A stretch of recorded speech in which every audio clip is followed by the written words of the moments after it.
ಈ ರೋಡ್ಗೆ ಅಟ್ಯಾಚ್ ಆದಾಗೆ ಒಂದು 27 ಗುಂಟೆ ಒಂದು ಲ್ಯಾಂಡ್ ಬಂದು ನೋಡಿ. ವಿಲೇಜ್ಗೆ ಹತ್ತಿರವಾಗಿರೋ ಲ್ಯಾಂಡ್.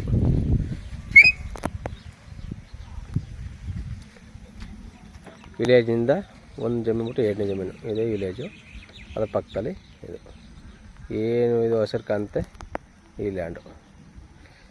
ಒಂದು ಹುಣಸೆ ಮರ, ಒಂದು ಮಾವಿನ ಮರ, ಅದು ಒಂದು ಬೋರ್ ಹೊಡೋಸರ. ಅದು ಬೋರು ಒಂದು 1/4 ಇಂಚ್ ನೀರು ಬಂದ. ಇದು 27 ಗುಂಟೆ ಸುಮಾರು ಸಾಕು. ಒಂದು ಬೋರ್ ಅದ ಅಲ್ಲಿ. ವಿಲೇಜ್ಗೆ ಅದು ಚಿಕ್ಕ ಫಾರಮ್ ಹೌಸ್ ಮಾಡ್ಕೊಂಬಂದ್ರೆ ಒಳ್ಳೆ ಜಾಗ. ಇವರು ಟೋಟಲಿ 18 ಲಕ್ಷ ರೂಪಾಯಿ ಹೇಳ್ತಾರೆ. ಕೂತ್ಕೊಂಡ್ರೆ ಸ್ವಲ್ಪ ಹೆಚ್ಚು ಕಡಿಮೆ ಇದೆ. ವಿಲೇಜ್ಗೆ ಅಟ್ಯಾಚ್ ಆಗಿರೋ ಲ್ಯಾಂಡು.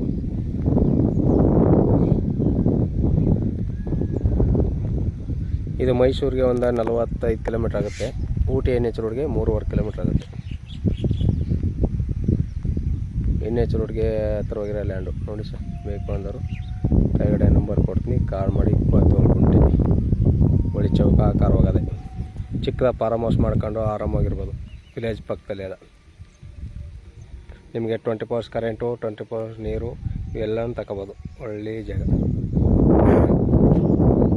ಪಕ್ಕದಲ್ಲೇ ಟ್ಯಾಂಕ್ ಅದ.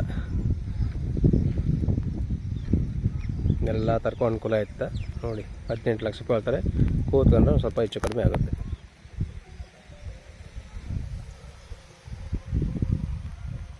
ಒಳ್ಳೆ ಚೌಕಾಕಾರ ಹೋಗೋದೆ.